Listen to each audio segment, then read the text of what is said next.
Le fauteuil roulant rose délicat projetait son ombre sous le vieux chêne, isolé de la symphonie des rires d'enfants qui dansaient à travers la lumière dorée de l'après-midi à Riverside Park. Les doigts de la petite Olivia Sterling, 7 ans, effleuraient la soie de sa robe comme pour tracer des motifs invisibles, tandis que ses yeux bleus suivaient chaque mouvement insouciant qu'elle ne pouvait plus accomplir. À quelques mètres, l'écho des rires brillait comme un soleil sur l'eau. La BMW immaculée de sa mère ronronnait dans le parking, témoin silencieux d'une autre crise de conseil d'administration qui volait un dimanche de plus. Lucas Martinez observait sa fille Zoé ralentir sa balançoire jusqu'à s'arrêter doucement. Son regard tendre se posa sur cette silhouette solitaire, dont le monde de luxe ne parvenait pas à masquer la profonde solitude. La brise d'octobre glissait entre les feuilles ambrées, emportant avec elle le parfum doux amer de l'automne et le murmure d'un désir muet. La petite main de Zoé trouva la paume calleuse de son père et la serra avec l'urgence intuitive que seuls les cœurs innocents savent exprimer. « Papa, pourquoi cette jolie fille a l'air si seule ?» Lucas contempla cette scène déchirante. La richesse sans chaleur, la protection sans lien, un enfant prisonnier de murs invisibles. Dans cet instant cristallin, il choisit la compassion plutôt que la prudence. « Ma fille adorerait jouer avec toi. » Mike Torres essuya la graisse de ses mains rugueuses avec le chiffon rouge qu'il utilisait depuis 15 ans dans le garage de Morrison. Derrière la grille qui séparait l'atelier de l'école Cedar Falls Elementary, il observait chaque matin Lucas accompagner sa fille jusqu'aux portes de l'école à exactement 7h45. Aucune mère n'apparaissait jamais dans ce rituel quotidien. Aucune grand-mère ne déposait de boîte à lunch oubliée ni ne signait de formulaire de permission. Juste un père dont la main calleuse témoignait de nuits passées sous les capots, et une fille dont le sourire lumineux ne posait jamais de questions sur la différence de leur famille. Mike avait vu assez de familles brisées défiler dans son garage pour reconnaître la force tranquille qu'il fallait pour tenir le tout seul. Lucas travaillait plus dur que tout homme n'aurait le droit de le faire. Jamais il ne se plaignait quand les heures supplémentaires du samedi signifiaient manquer les matchs de soccer de Zoé. Jamais il ne demandait d'avance lorsque la facture d'électricité était en retard. Et Zoé, cet enfant avait quelque chose de spécial. Pas l'agitation impatiente que Mike voyait chez d'autres enfants, mais une curiosité douce qui la faisait s'arrêter pour caresser un chat errant et saluer les voisins âgés. Ce jour-là, Mike remarqua quelque chose de différent dans la démarche de Lucas en revenant du dépôt à l'école. Quelque chose de plus léger, comme un homme qui venait de découvrir qu'il ne portait plus seul son fardeau. Le soleil d'automne filtrait à travers les vitres sales du garage de Morrison, projetant de longues ombres sur le sol en béton où Lucas organisait méthodiquement ses outils. Chaque clé avait sa place désignée, chaque douille était triée par taille. La précision minutieuse d'un homme qui avait appris que de petits gestes d'ordre pouvaient contenir le chaos. Son téléphone vibra contre l'établi métallique. Le numéro de l'école de Zoé s'affichait sur l'écran fissuré. Son estomac se noua avec l'appréhension familière que chaque parent connaît, la peur qu'il se soit passé quelque chose et que vous ne soyez pas là pour y remédier. Mystère Martinez, ici Madame Chen du bureau. Zoé va bien, mais elle a demandé à propos d'une petite fille qu'elle a rencontrée au parc hier. Elle voudrait savoir si elle peut l'inviter à notre festival d'automne le week-end prochain. Lucas expira lentement, se souvenant du fauteuil rose et de la manière délicate dont Olivia avait demandé la permission avant de toucher au jouet de sable de Zoé. « Quelle petite fille ?» demanda-t-il, bien qu'il sache déjà. Le souvenir du costume impeccable de Victoria Sterling et de ses yeux acérés brûlait dans son esprit comme un avertissement qu'il ne parvenait pas à déchiffrer. Le reflet de Victoria Sterling se renvoyait dans le miroir de la salle de bain exécutive de Sterling Dynamics, sa chevelure blonde platine parfaitement arrangée malgré la journée de 14 heures qu'elle venait de terminer. Le 42e étage offrait une vue panoramique sur le scintillant skyline de Portland, mais ses pensées étaient ailleurs, tournées vers les châteaux de sable et la lumière qui avait enfin illuminé le visage de sa fille après des mois d'ombre.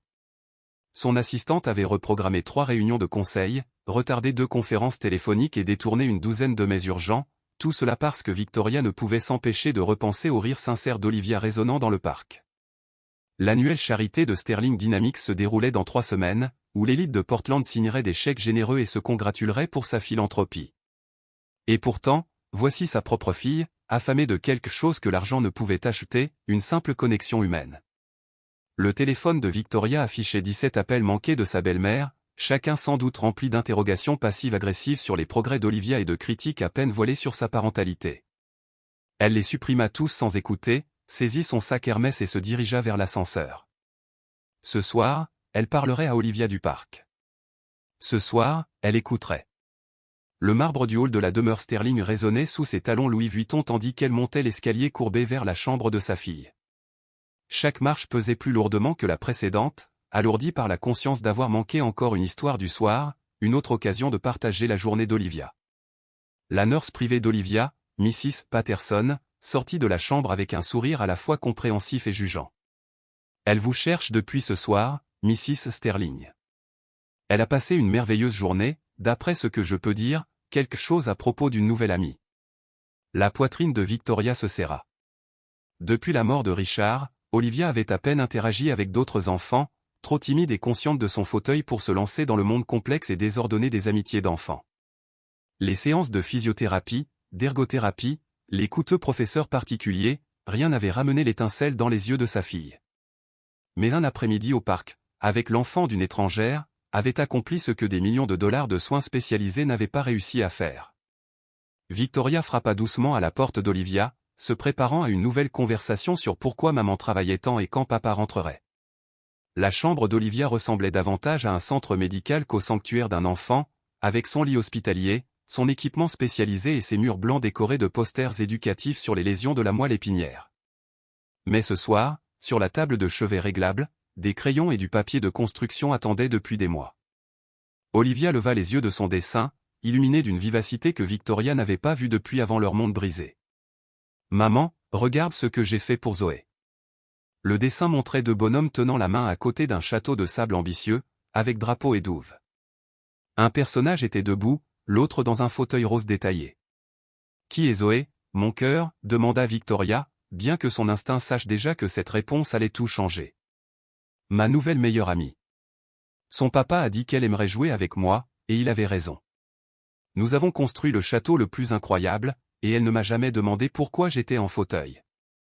Elle voulait juste savoir si j'aimais les licornes. » Les mots d'Olivia s'échappaient dans un flot d'excitation, chaque phrase frappant Victoria comme une révélation.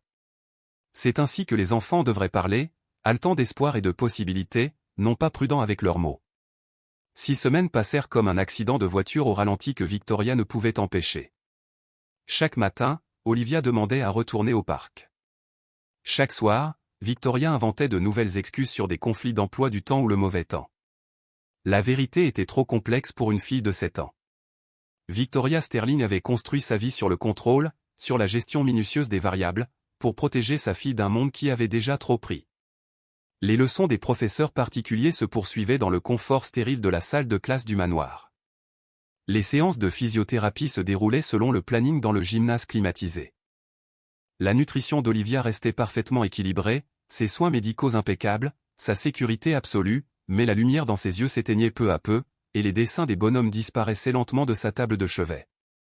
Dr Martinez, sans lien avec l'homme du parc, avait exprimé son inquiétude face à la perte d'appétit et à la léthargie croissante d'Olivia lors des consultations mensuelles. Parfois, l'isolement se manifeste comme une dépression chez les enfants, avait-il mentionné, prescrivant un médicament qui ne résoudrait jamais le vrai problème. Mrs. Patterson, de plus en plus insistante, recommandait des rencontres avec d'autres enfants et des activités préscolaires, avec un reproche à peine voilé. Un jeudi soir, alors que Victoria examinait les projections trimestrielles dans son bureau, la voix d'Olivia à l'interphone semblait fragile, plus petite que d'habitude. « Maman, peux-tu venir ? Je ne me sens pas très bien. » Victoria trouva sa fille recroquevillée dans son lit d'hôpital, le plateau repas intact sur la table de chevet racontant sa propre histoire. Le visage pâle d'Olivia se détachait sur les oreillers blancs, sa respiration superficielle trahissant l'épuisement d'un cœur qui souffrait de solitude. « Je rêve toujours du parc, » murmura Olivia. « De Zoé et du château que nous avons construit. Penses-tu qu'elle se souvient de moi ?» La question planait comme un reproche silencieux, forçant Victoria à affronter la vérité qu'elle avait fuie. Dans sa tentative désespérée de protéger sa fille, elle avait créé une autre forme de prison. Mrs. Patterson apparut à la porte, avec médicaments et inquiétude, témoignant de longues discussions avec l'équipe médicale. « Peut-être est-il temps de considérer des opportunités sociales, dit-elle doucement, son accent écossais adoucissant la critique implicite. L'enfant dépérissait, et ce n'était pas à cause d'une maladie physique.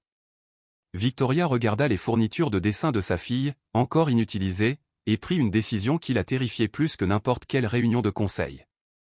sa BMW noire traversa les quartiers modestes de Cedar Falls avec l'incertitude d'un GPS cher découvrant un territoire inconnu. Les maisons étaient plus petites, anciennes, avec des clôtures en métal, des allées pratiques, des vélos d'enfants appuyés contre les porches. Les décorations d'Halloween apparaissaient déjà, et tout le quartier vibrait d'un chaos chaleureux et vivant. Le garage de Morrison occupait un coin de rue, son panneau peint à la main, usé mais accueillant. Les taches de graisse racontaient des histoires de travail honnête et de clients satisfaits. À travers les portes ouvertes, Victoria vit Lucas penché sur un moteur, concentration absolue, main de travailleur déplaçant les pièces avec la maîtrise de celui qui sait réparer ce qui est cassé. Elle avait répété la conversation pendant tout le trajet, préparant ses excuses pour avoir tenu leur fille séparée 6 semaines. Mais face à la réalité, ces mots soigneusement planifiés semblaient insuffisants. Lucas leva les yeux du carburateur récalcitrant lorsque le clic de ses talons résonna sur le béton du garage. Victoria Sterling se tenait là, encadrée par la lumière d'après-midi, son costume de créatrice semblant aussi déplacé qu'un flûte de champagne lors d'un barbecue. 6 semaines s'étaient écoulées depuis le parc, assez pour convaincre Lucas qu'il s'agissait d'un moment unique dans un monde soigneusement contrôlé. Mais elle était là, parfaitement composée, incapable de cacher quelque chose qui ressemblait presque à du désespoir. Mr. Martinez, j'espère ne pas interrompre votre travail, commença-t-elle, sa voix portant l'autorité polie des réunions de conseil. Je dois vous parler de nos filles. Lucas essuya ses mains sur sa combinaison, remarquant les yeux de Victoria scruter nerveusement le chaos organisé de son garage. Olivia va bien, demanda-t-il, et la sincérité dans sa voix sembla désarçonner Victoria. Non, admit-elle, le mot s'échappant avant qu'elle puisse le retenir. Elle ne va pas bien. Et je crois que c'est de ma faute. La conversation qui suivit resterait gravée dans l'esprit de Lucas pendant des mois, chaque mot pesant plus lourd qu'il ne l'avait imaginé. Victoria parla d'isolement et de protection, de l'équilibre fragile entre sécurité et vie. Elle décrivit la lente extinction de l'esprit d'Olivia, les repas intacts, les nuits blanches, et la façon dont elle demandait après Zoé avec l'espoir déchirant d'un enfant qui avait goûté à l'amitié et trouvé qu'elle était irremplaçable.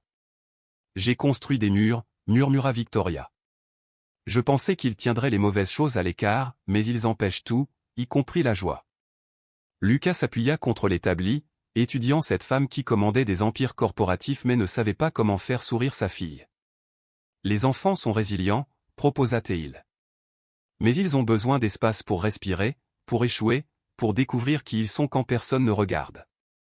Victoria rit, sans humour. Facile à dire pour toi.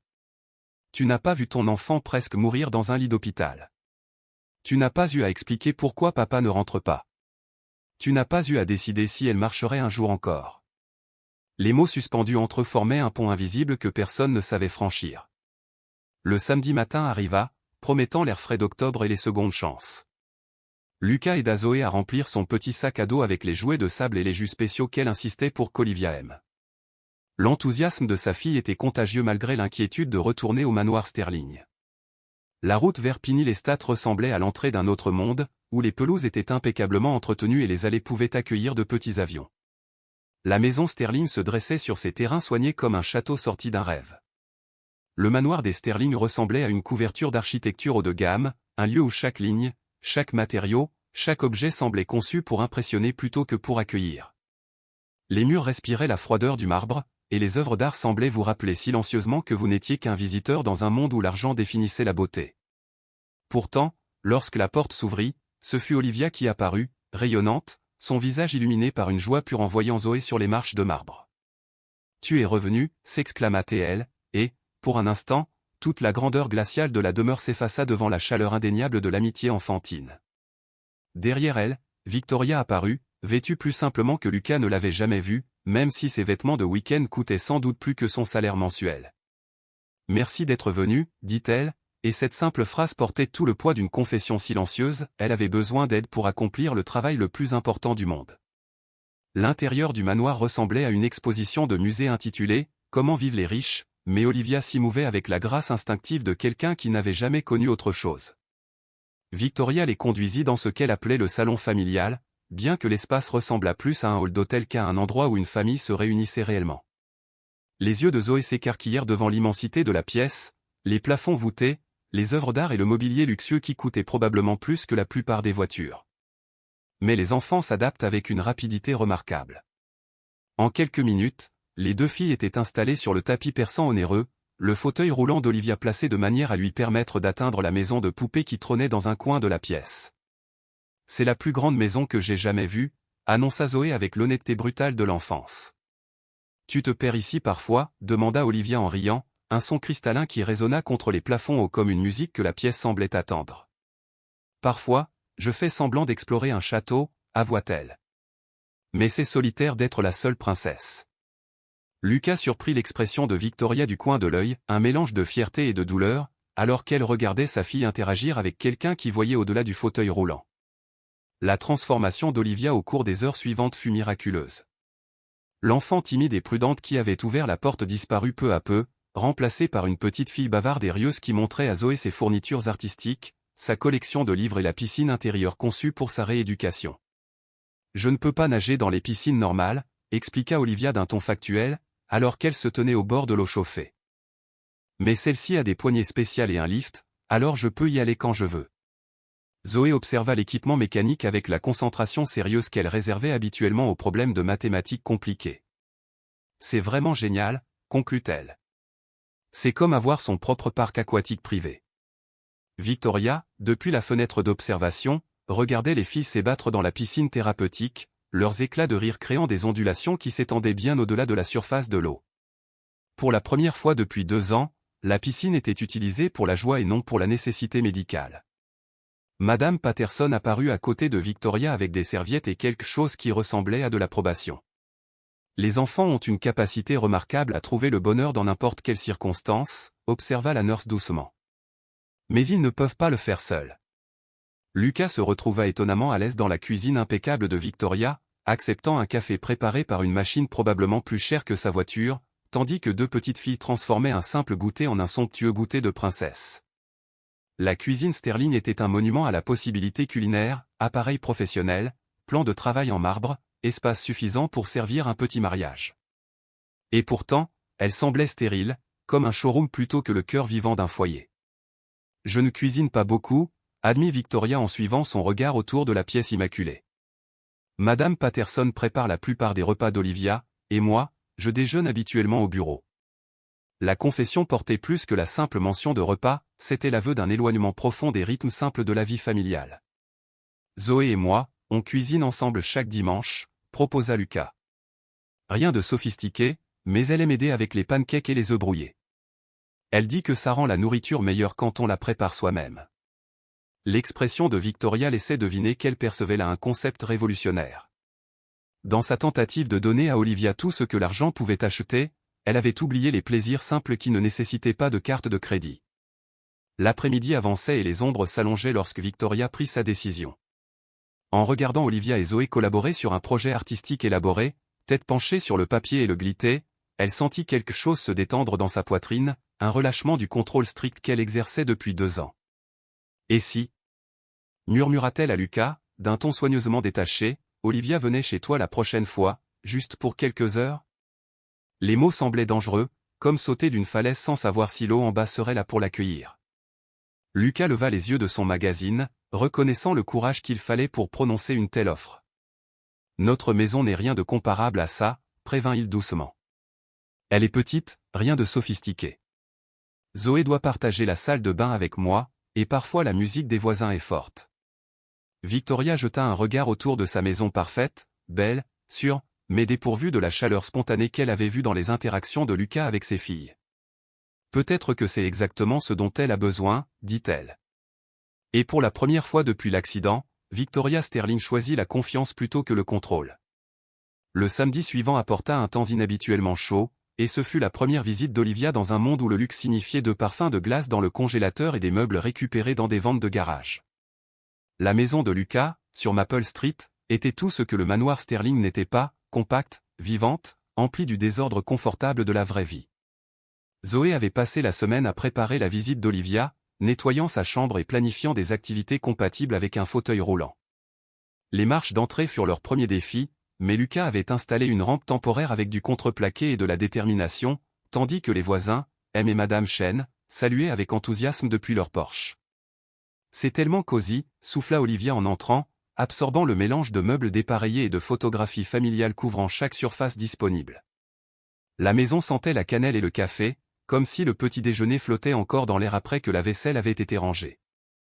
Victoria suivit, expression neutre, absorbant l'intimité décontractée d'un foyer où la vie se déroulait vraiment.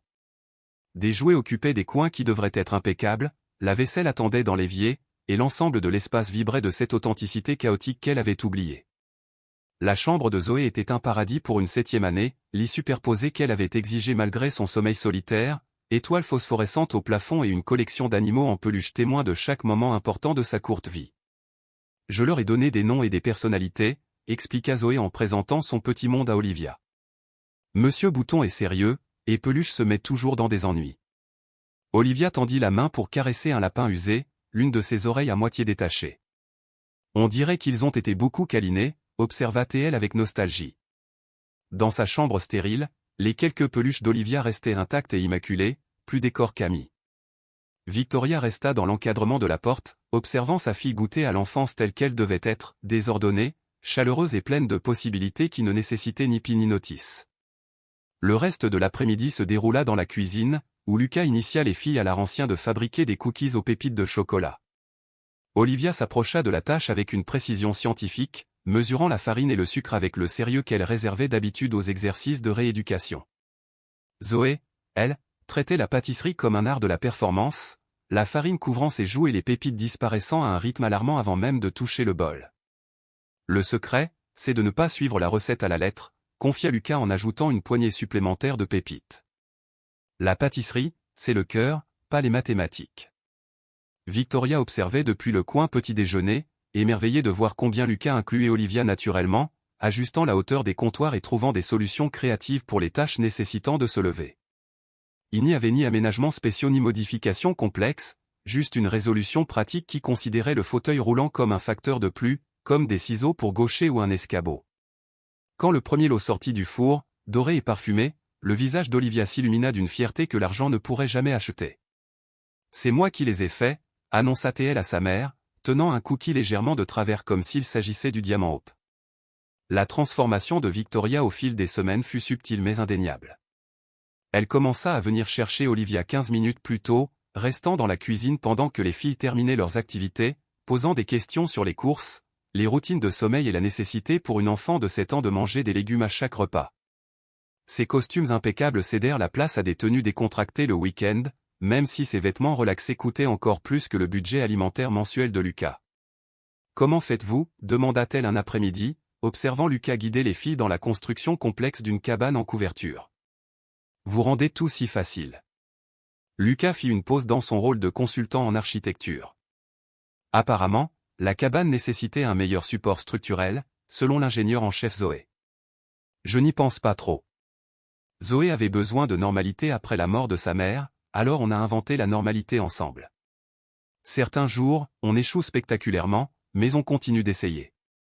Victoria assimila ces mots comme on apprend une langue étrangère, chaque phrase simple recelant des concepts qu'elle n'avait jamais envisagés, que l'échec puisse faire partie du succès, que l'imperfection puisse être l'objectif.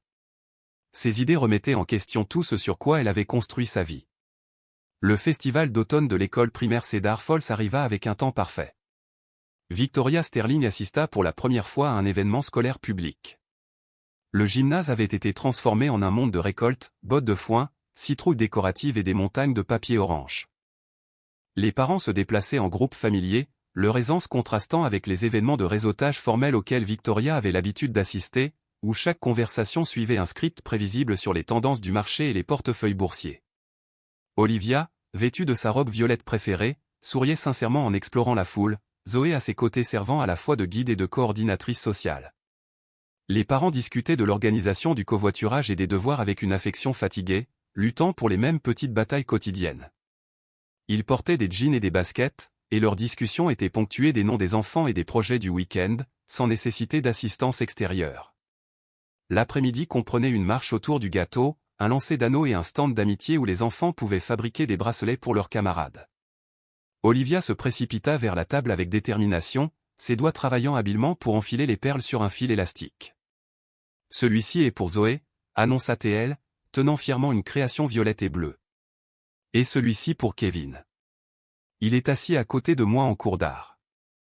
Victoria comprit soudain que sa fille parlait avec naturel de relations qu'elle ne connaissait pas, des liens tissés en quelques semaines seulement depuis qu'Olivia fréquentait l'école 3 jours par semaine. « Qui est Kevin ?» demanda-t-elle, et le visage d'Olivia s'illumina de la joie d'avoir des histoires à raconter. « Il est très doué pour dessiner des dinosaures, et il ne demande jamais rien sur mon fauteuil roulant. Hier, il m'a dit de rejoindre le club d'art parce que je peins mieux que quiconque en 2e année. » Chaque révélation frappa Victoria comme la preuve d'un univers parallèle où sa fille existait pleinement, non pas comme un cas médical mais comme un enfant vivant. Le véritable tournant survint un mardi soir, lorsque Victoria reçut un appel qui allait tout changer. La voix du docteur Martinez, chargé d'urgence, expliquait les derniers résultats d'Olivia, régression significative de la force musculaire, diminution de l'appétit et symptômes suggérant une dépression clinique chez une fillette de 7 ans. Le déclin physique n'est pas lié à sa blessure de la colonne, expliqua le médecin avec précaution. C'est une manifestation psychologique de l'isolement social.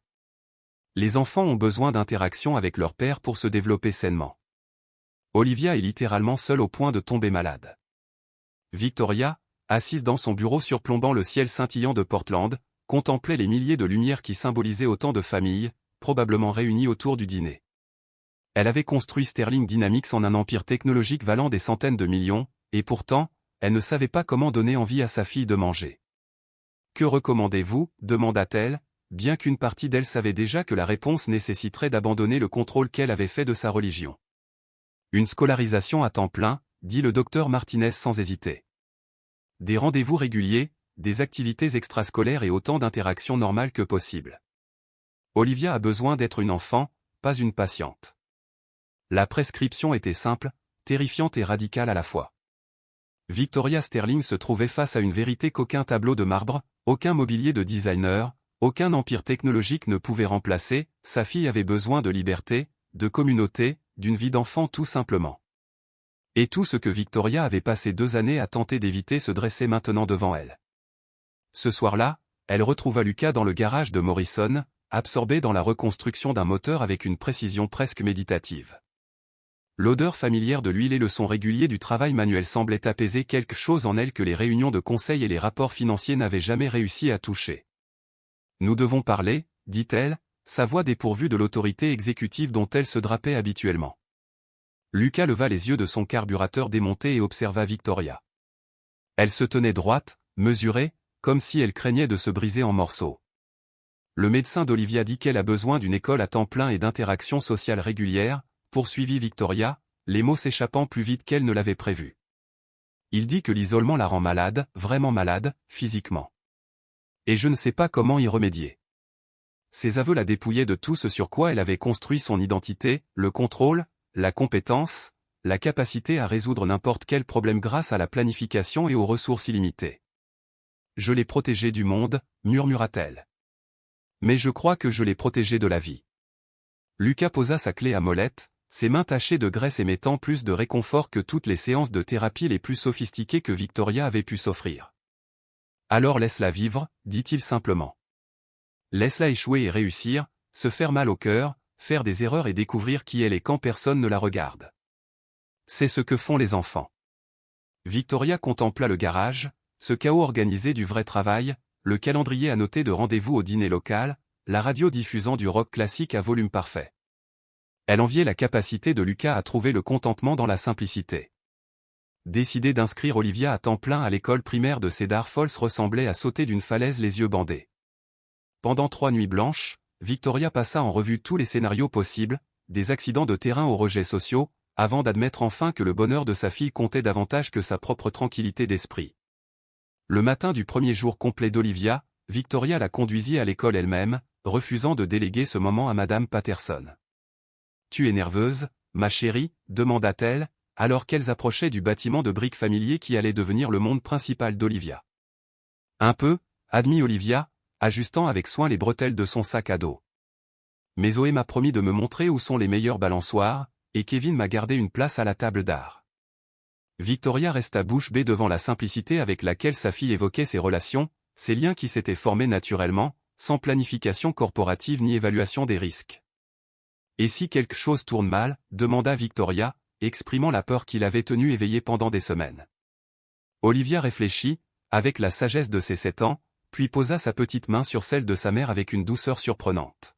« Alors on trouvera ensemble, dit-elle, répétant sans le savoir la philosophie de Lucas face aux complications de la vie. C'est ce que font les familles. Les semaines suivantes bousculèrent toutes les idées que Victoria se faisait de la protection et de l'amour. Olivia rentrait à la maison avec des taches d'herbe sur ses vêtements, des histoires de jeux et des dessins reflétant de véritables expériences d'enfance plutôt que des exercices thérapeutiques. Elle se plaignait des devoirs, négociait pour retarder l'heure du coucher et demandait des secondes au dîner ou des comportements normaux d'enfant que Victoria avait, sans s'en rendre compte, empêchés par sa surprotection. Sarah Morrison m'a invité à sa fête d'anniversaire, annonça un après-midi Olivia, brandissant une invitation en papier décoré de paillettes et de dessins ambitieux de licornes. C'est à la patinoire, mais Madame Chen dit qu'ils ont des patins spéciaux pour les fauteuils roulants. Instinctivement, Victoria voulut vérifier les statistiques de sécurité pour la patinoire, examiner la conformité du lieu et peut-être même engager une surveillance supplémentaire. Au lieu de cela, elle prit une profonde inspiration et demanda « Tu veux y aller ?» La simplicité de la question avait un goût révolutionnaire. Pendant 2 ans, Victoria avait déterminé ce qu'Olivia voulait en se basant sur des recommandations médicales et des protocoles de sécurité. Maintenant, elle demandait à sa fille d'exprimer ses propres désirs, faisant confiance à une enfant de 7 ans pour savoir ce qui la rendrait heureuse. Lucas reçut l'appel de Victoria un jeudi soir, alors qu'il aidait Zoé à résoudre un problème de mathématiques qui s'était transformé en lutte d'ego autour de la division longue. « J'ai besoin d'aide », lança Victoria sans préambule, sa voix dépourvue de l'assurance polie habituelle. Olivia veut organiser une soirée pyjama avec 3 amis de l'école, et je n'ai absolument aucune idée de comment m'y prendre. Cette confession représentait un renversement complet de leur dynamique initiale, la richesse et les ressources de Victoria avaient fait sentir à Lucas son insuffisance, mais maintenant, elle sollicitait l'avis d'un mécanicien de garage sur la logistique de l'enfance, car il savait quelque chose qu'elle avait oublié. Comment laisser les enfants être des enfants? Qu'est-ce qui t'inquiète exactement? Demanda Lucas, posant le cahier de maths de Zoé pour se concentrer sur ce qu'il supposait être la première véritable crise parentale de Victoria depuis l'accident. Tout, répondit-elle, riant avec un fond d'hystérie. Et si elle se blesse pendant la nuit et que je ne l'entends pas? Et si les autres enfants sont mal à l'aise avec son fauteuil? Et s'il pose des questions auxquelles je ne sais pas répondre? Lucas écouta ce catalogue de peurs, reconnaissant l'amour désespéré qui se cachait derrière chaque angoisse. Les enfants sont plus résistants que tu ne le crois, dit-il doucement. Et Olivia est plus forte que la plupart. La soirée pyjama devint l'événement social de la saison à Cedar Falls, transformant le salon formel de la maison Sterling en un fort de couverture, sac de couchage et une quantité de snacks suffisante pour une petite armée. Victoria avait prévu de surveiller chaque interaction, prête à intervenir au premier signe de malaise. Au lieu de cela, Olivia l'exila dans la cuisine, affichant une assertivité surprenante quant à son indépendance. Les mamans ne sont pas autorisées dans le fort, expliqua Olivia avec l'autorité sérieuse de quelqu'un qui avait étudié les protocoles de soirée pyjama. Mais tu peux nous apporter du popcorn exactement dans 1 heure.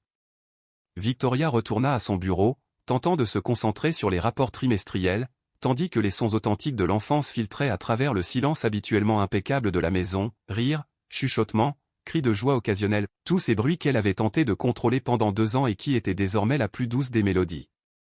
Vers minuit, elle jeta un œil au salon. 4 filles avaient finalement succombé à l'épuisement. Le fauteuil d'Olivia, garé à côté du fort de couverture, ressemblait à un compagnon fidèle plutôt qu'à un dispositif médical. Madame Patterson apparut à ses côtés, un sourire maternel illuminant son visage. « Écoute ça », murmura l'infirmière, désignant les sons doux des enfants endormis paisiblement. C'est le son de la guérison. Le printemps arriva tôt à Cedar Falls et Victoria annonça que Sterling Dynamics allait créer la Fondation Hope, une organisation à but non lucratif dédiée à soutenir les familles d'enfants handicapés. Cette décision incarnait tout ce qu'elle avait appris sur la différence entre protection et empowerment, entre charité et communauté. Trop de familles luttent dans l'isolement, expliqua-t-elle à un journaliste du Portland Business Journal. Nous voulons créer des liens, fournir des ressources, et prouver que le handicap ne signifie pas incapacité. La première initiative de la Fondation serait de rendre le terrain de jeu de Cedar Falls Elementary accessible à tous les enfants, permettant à Olivia et à ses camarades de participer pleinement aux récréations. Mais la véritable révolution se produisit dans l'approche de Victoria. Au lieu de financer des solutions depuis sa tour d'entreprise, elle s'impliqua directement dans la communauté, faisant du bénévolat lors des événements scolaires et siégeant au PTA avec la même intensité qu'elle réservait auparavant aux prises de contrôle hostiles. Même Mid Sterling aida à la foire du livre. Zoé raconta à son père, émerveillé, que sa mère portait des jeans et tout. Lucas sourit, admirant la surprise de sa fille de voir Victoria exister en dehors de son armure coûteuse. Le lancement de la fondation eut lieu un samedi, exactement un an après cet après-midi fatidique au parc Riverside. Victoria choisit délibérément le centre communautaire, lieu où les familles de Cedar Falls se rassemblaient pour tout, des mariages aux réunions municipales. Les entreprises locales offrirent de la nourriture, les parents bénévoles décorèrent avec une efficacité sans faille, et la liste des invités comprenait des membres du conseil municipal et le passage quotidien d'Olivia qui, chaque matin, lui faisait un high-five. Lucas observa Victoria parcourir la salle avec la même présence que dans les conseils d'administration, mais cette fois, son intensité servait la connexion humaine plutôt que la domination corporative. Elle connaissait les noms des camarades de sa fille, gérait les trajets avec expertise et pouvait discuter des matchs de football du week-end ou des récitals de piano avec naturel. Elle est devenue l'une de nous, observa Madame Chen, la bibliothécaire de l'école, témoin de nombreux parents naviguant dans la complexité sociale des écoles publiques. L'argent ne peut acheter ce sentiment d'appartenance. Il faut le mériter en se montrant présent. Victoria avait en effet choisi de se montrer, troquant le contrôle parfait pour une authenticité désordonnée, découvrant que cette dernière avait infiniment plus de valeur. La célébration atteignit son apogée lorsqu'Olivia prit le micro pour s'adresser à l'Assemblée, rassemblée pour soutenir la mission de la Fondation. Sa voix s'est emportée clairement dans l'acoustique du centre communautaire, et elle regarda des visages devenus familiers au fil des pièces de théâtre scolaire, des expositions d'art et des jeux de cours. Avant de venir à l'école ici, je pensais que être différente voulait dire être seule, commença-t-elle, ces mots soigneusement préparés mais sincères. Je vivais dans une grande maison, mais je me sentais vide parce que je n'avais pas d'amis. Ma maman essayait de me protéger de la douleur, mais elle me protégeait aussi du bonheur. Victoria sentit les larmes monter tandis que sa fille poursuivait, chaque mot constituant un doux reproche à l'encontre de l'isolement qu'elle avait imposé avec les meilleures intentions. Maintenant, je sais que différent signifie juste intéressant, et que les amis ne se préoccupent pas des fauteuils roulants. Ils se soucient de savoir si tu es gentil et si tu partages tes cookies à la cantine. Le public rit, mais Victoria entendit la vérité profonde derrière les observations simples d'Olivia. La communauté n'est pas quelque chose que l'on construit avec de l'argent ou que l'on gère par la planification. C'est quelque chose auquel on participe en se montrant, en se souciant des gens dont la vie croise la nôtre de façon ordinaire et extraordinaire. Lucas retrouva Victoria après l'événement, alors que le centre communautaire avait repris son apparence normale et que les derniers bénévoles étaient rentrés chez eux. Elle était assise seule à l'une des tables rondes, encore avec son badge de bénévole, épuisée mais paisible d'une manière que Lucas n'avait jamais vue. Quelle année, observa-t-il, s'asseyant à côté d'elle. Autour, les preuves de la réussite subsistaient, programmes pliés, confettis épars, parfums de café et de célébration. J'avais tellement peur, avoua Victoria, sa voix portant le poids de tout ce qu'elle avait appris sur l'amour et le lâcher-prise. Peur que si je ne contrôlais pas chaque variable, quelque chose de terrible lui arrive. Mais le terrible était déjà en train d'arriver, je l'étouffais avec ma protection. Lucas hocha la tête, comprenant le paradoxe que tout parent finit par affronter, les enfants que nous aimons le plus sont ceux que nous devons libérer le plus complètement. Elle s'épanouit maintenant, souligna-t-il. Victoria sourit, sa gratitude profonde éclipsant tous les succès corporatifs. Nous deux, corrigea-t-elle. La communauté est un remède pour tous, pas seulement pour les enfants. À travers les fenêtres du centre communautaire, Cedar Falls brillait sous le soleil de l'après-midi. Une ville ordinaire, remplie de familles ordinaires, accomplissant le travail extraordinaire d'élever des enfants ensemble. 18 mois après qu'une simple invitation d'un père célibataire ait changé 3 vies à jamais, Lucas et Victoria planifiaient un avenir qu'ils n'auraient jamais imaginé, construit sur des valeurs partagées plutôt que sur des circonstances communes.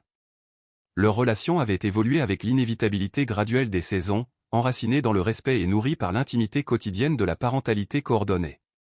Le mariage n'était plus un geste romantique, mais une reconnaissance pratique de ce qu'ils étaient déjà devenus, une famille fonctionnant par collaboration plutôt que hiérarchie. Les filles planifient notre mariage depuis février, ria Victoria, montrant à Lucas les dessins élaborés d'Olivia et Zoé représentant demoiselles d'honneur, un hôtel accessible aux fauteuils roulants et une réception où tout le monde pouvait danser.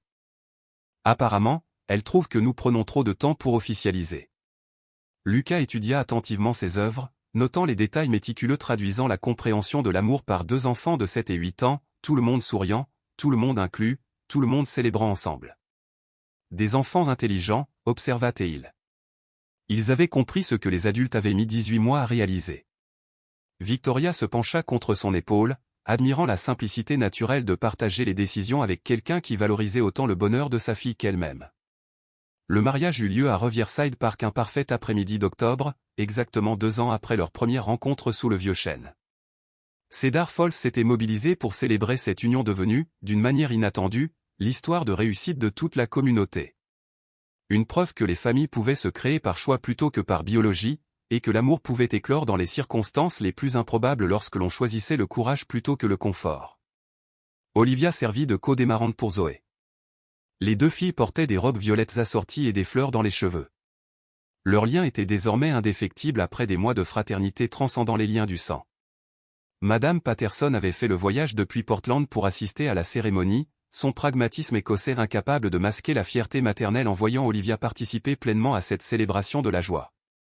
Le pasteur de l'église communautaire de Cedar Falls maintint la cérémonie simple et sincère, mettant l'accent sur les promesses que Lucas et Victoria faisaient non seulement l'un envers l'autre, mais envers la famille qu'ils avaient construite avec patience, confiance et la décision quotidienne de placer les besoins des enfants avant les peurs des adultes. Le mariage, observait-il, ressemblait beaucoup à l'art de l'éducation. On apprend ensemble, un jour à la fois, avec beaucoup de patience pour les erreurs et une joie infinie pour les petites victoires. Ce soir-là, la réception reflétait cette philosophie, sous les guirlandes lumineuses, la piste de danse s'illuminait des mouvements joyeux des invités. Le dîner était un véritable hommage aux traditions culinaires de Cedar Falls, chaque casserole apportant sa saveur unique et son histoire. Et pourtant, ce n'était pas simplement un repas, c'était l'esprit d'une communauté tout entière qui semblait se matérialiser sous les étoiles, une énergie capable d'illuminer tout le nord-ouest du Pacifique. Victoria dansait avec Lucas sur la chanson qu'ils avaient choisie ensemble. Une mélodie qui parlait de bâtir quelque chose de beau à partir de morceaux brisés, tandis qu'Olivia et Zoé tournoyaient non loin, l'une dans sa chaise roulante, l'autre dans ses baskets, riant avec un abandon qui ajoutait une percussive légère au chant de la soirée. Mike Torres, de l'atelier de Morrison, avait fermé son garage plus tôt pour assister à la fête. Arborant sa première cravate depuis 15 ans, il proclamait que l'inconfort en valait la peine, il assistait au plus bel événement que la ville ait connu depuis la construction de la rocade. Madame d'Aranchen offrit aux jeunes mariés un album photo retraçant leur histoire, depuis les événements scolaires jusqu'aux rassemblements communautaires, preuve tangible que leur amour s'était construit sous les yeux de leurs voisins, témoins et soutiens de chaque étape de leur parcours. Alors que le soir tombait sur le parc, là où tout avait commencé, Victoria observa les visages éclairés par les guirlandes et comprit soudain, c'était cela qu'elle avait cherché toute sa vie sans même le savoir. Un sentiment d'appartenance qu'aucune somme d'argent ne pouvait acheter, mais qui se gagnait chaque jour en étant présent pour ceux qui comptaient vraiment. La maison Sterling Martinez, sur Riverside Drive, incarnait le meilleur de 2 mondes. Les ressources de Victoria étaient canalisées pour créer un espace accessible sans sacrifier la chaleur ni le confort. L'insistance de Lucas pour la praticité s'harmonisait avec l'appréciation de Victoria pour la beauté. La cuisine, équipée d'appareils professionnels, possédait un coin petit déjeuner où la famille se réunissait chaque matin avant l'école et le travail.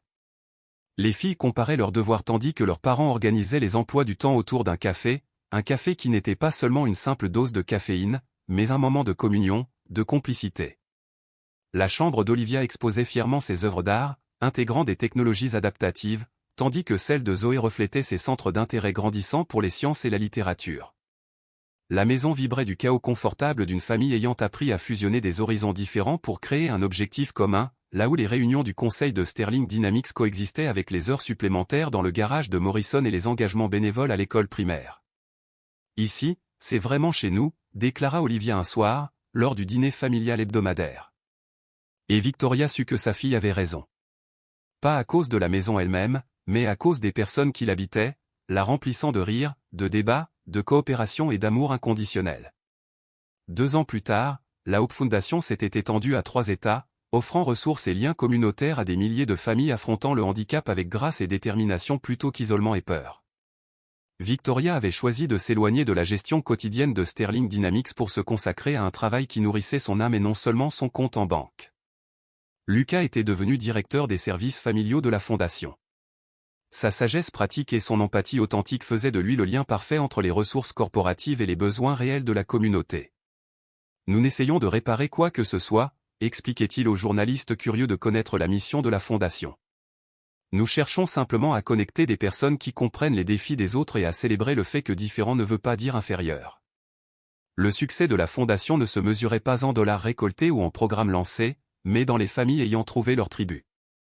Des enfants ayant découvert que leurs valeurs dépassaient de loin leurs limitations et des communautés apprenant à voir le handicap comme une forme de diversité plutôt que comme un déficit.